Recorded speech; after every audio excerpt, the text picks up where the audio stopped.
So Ted, right off the bat, I want to talk to you about this. You know, Donald Trump has now been inaugurated president. Minutes ago. And you know, there's going to be a women's march here in Park City tomorrow. I want to talk about what is the role of the artist for Netflix now in the age of Trump? We talk a lot about creative freedom on Netflix. So the producers who make film for Netflix, the people who make television for Netflix, it really is an execution of their vision and their storytelling. The role of the filmmaker, particularly in the documentary space, has never been more important, to talk truth to power. And what I could do is I can give them a platform to do that. Now, are you concerned with some of the protectionist measures that he talks about in the campaign and in the inaugural speech?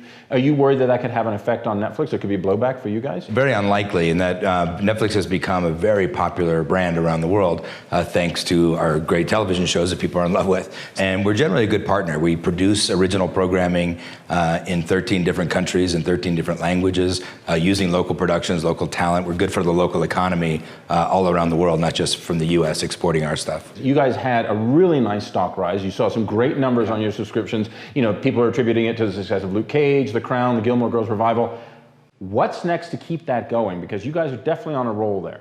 Yeah, we just keep running. We don't look back behind look over our shoulders if we can. But like what's coming up in the next quarter that we're really thrilled about, Santa Clarita Diet, which is Drew Barrymore's first TV series. It's a comedy, it's a horror, it's a little bit of everything, and it's just a blast to watch. Now, one of your projects that's here at Sundance, of course, is The Discovery, which yes. Redford is in, Charlie McDowell directed.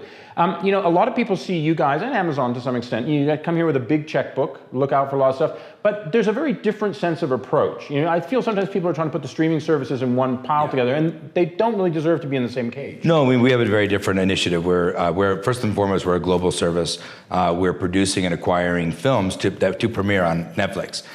So we don't really have a strategy to put movies in theaters and hold them back for months and months and months. Our initiative is to get as many people, as many eyeballs to the movie as quickly as possible when people are talking about the movie. I want to come out of Sundance with that Sundance buzz and put it right in front of our 93+ million subscribers around the world.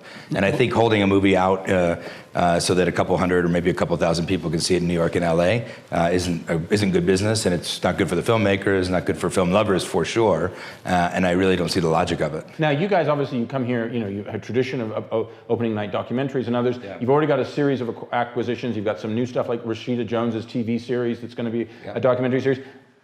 Maybe not asking you to give it away, but have you got your eye on anything? You know what's interesting? Our role at Sundance has really radically changed just in 1 year. Last year we were here. We had a lot of high-profile negotiations and purchases. This year we're here with 8 projects that we own that are premiering on Netflix, including last night with I Don't Feel at Home in This World Anymore.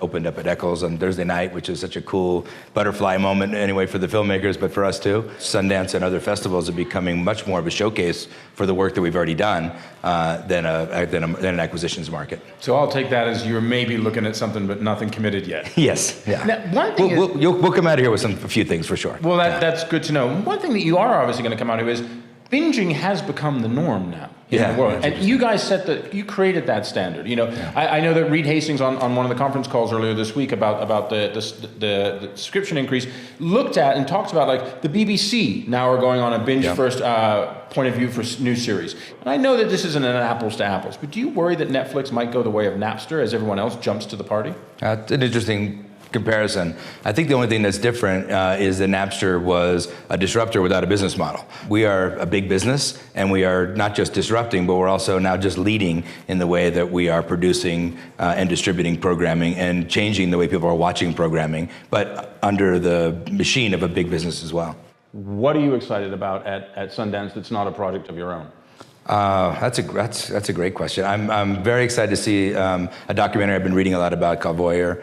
That sounds like a really fascinating study of human behavior. I'm going to see later on this afternoon. I'm going to see a documentary Dolores about Dolores Huerta that is a personal hero of mine as well. So always here for the exciting docs. It's kind of cool that when you have a film at Sundance that has Redford in it. Yeah. How does that feel for you guys? Oh, it's great. I mean, it's a great. I mean, the symbolism is great on its own, but we're also we're making a movie with Bob right now with Jane Fonda. with Our Souls at Night. Yeah. So it's been really great to kind of get to work alongside of this great legend, but also here, where he's so much at home. Thank you very much. Thank sir. you. Thanks.